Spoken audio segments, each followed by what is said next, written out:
The Robertson County Commission held a very brief meeting for December 16th in the juvenile courtroom. Began the evening with the invocation by Dr. Poe, who is the pastor at the Martin's Chapel United Methodist Church. Very glad to have him with us. We paused to pay tribute and to pray for former Sheriff Gene Bollinger's family. As most of you know, Gene passed away some 2 weeks ago, and we still want to remember Miss Ruth and the family in prayer as we go forward to the loss of this fine public servant.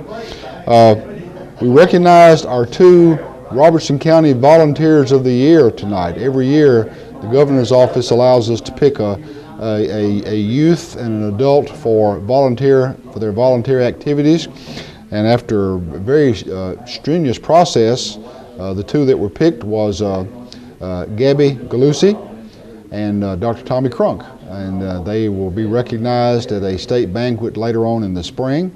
But very glad to send them forward. So we proclaim tomorrow, December 17th, to be their days in Robertson County. So if you see Gabby or Tommy, please pat them on the back and thank them for all the volunteer work that they have done.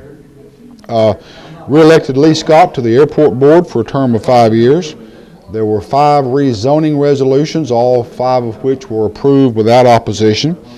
Under new resolutions, the State Employees Deferred Compensation Plan was adopted, and this basically puts the county in compliance with a state deferred compensation plan so that we wouldn't have to adopt our own. The state plan was much better and will be overseen by the Comptroller's Office, which we think is a much safer way to go.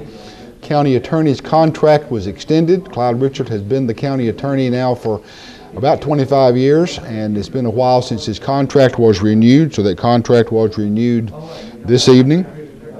There was a budget amendment to incorporate the money that was being brought in from the timber that was sold on the Springfield High campus. There, between Highway 76 and 49, there's timber on both sides of the road. This particular budget amendment was the timber that was in front of the armory that goes down to Highway 49, and that money raised there could be used toward athletic facilities, and that was approved without any opposition. Had the second reading this evening on the GPS system for school buses. So hopefully they can be purchased very soon and be a number of benefits from that. And then under new business tonight, the Commission unanimously approved a resolution that will ask the Tennessee General Assembly, when they convene in January, to go back and readdress the per diem amount that the state now pays the counties for housing state inmates. This has been a problem for a long time.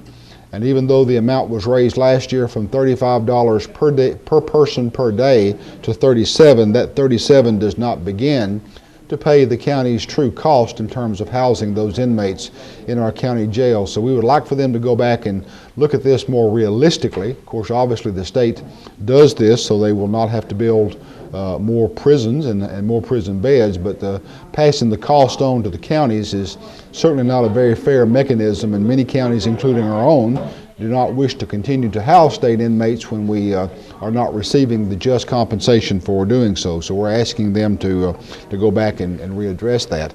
And then we closed the commission meeting tonight with what I could consider some very good news. We were notified just this morning by Standard & Poor rating agencies that our county bonds had been upgraded from a A+ to a AA, which puts us in the top 20% of counties in Tennessee. So I think it's a testament to the very hard work of the Budget Committee and the county commissioners and the department heads who have been very frugal and scrimped and saved and made do with what they had over the last several years, and they have been putting more and more money the last 3 years into fund balance, which looks good to these bond rating agencies. So we're very pleased that our bond rating has improved, and that pays a very concrete dividend when you have to go back into the bond market, which we'll be doing probably in about a year when we begin construction on the new Springfield Elementary School. So good news for Robertson County and for the taxpayers of Robertson County. So a nice Christmas present from Standard & Poor. So